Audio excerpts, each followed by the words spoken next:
திருட்டு வேலை பண்ணானா? நீங்க எங்க போலீஸ் பண்ற அராஜகத்தை மக்கள் தெரிஞ்சுக்கிட்டோம் சார். தடுக்காதீங்க சார். என்ன நீங்க பைக் கொடுங்க. என்கிட்ட பேசுறது ஒண்ணும் இல்ல. நீங்க பைக் கொடுங்க.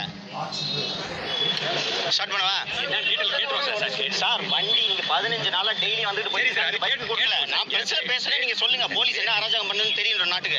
டிஸ்டர்ப் பண்ணாதீங்க. இருங்க.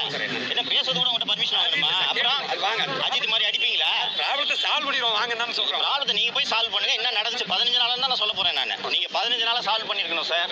சரி வாங்க சார். வாங்க சால்வ் பண்ணிடுவோம் சார். இஷ்யூ இல்ல சார். வாங்க சார். ஒரு நகையை திருடி விட்டால் என்ற குற்றச்சாட்டுக்காக ஒருவனை அடிச்சே கொள்றீங்க.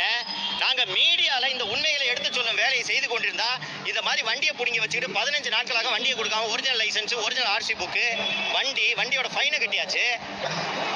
நான் இங்க இந்த இஷ்யூல தலையிடக்கூடாதுன்றதுக்காக டெய்லி போய் கேளுப்பா என்ன சொல்றாங்கப்பான்னு கேட்டா 15 நாளா இங்க வந்துட்டு போயிட்டு இருக்காரு. எப்ப கேட்டாலும் ஐயா வெளியில போயிருக்காரு. மேலே கேட்கணும், டிசியை கேட்கணும். இப்போது சென்று நான் மேலே உதவி ஆய்வாளரை பார்த்து நான் இந்த வண்டி எப்போ சார் தருவீங்கன்னு கேட்டோன்னே இங்க இருக்க போய் டிசியை போய் பாருங்க. நான் டிசியை பார்க்க முடியாது என்று சொல்லிவிட்டேன். இன்னைக்கு இங்க இந்த பிரசாத்துக்கு நடந்தது, ஜெயபிரகாஷ்க்கு நடந்தது, சத்தியமூர்த்திக்கு நடந்தது, நாளை உங்கள் ஒவ்வொருவருக்கும் நடக்கும். காவல்துறைக்கு எதிராக யாருமே பேசக்கூடாது என்ற அராஜக சூழல் தமிழ்நாட்டில் நடக்கிறது. திரு அருண் அவர்கள் இந்த முயற்சி செய்து கொண்டிருக்கிறார்.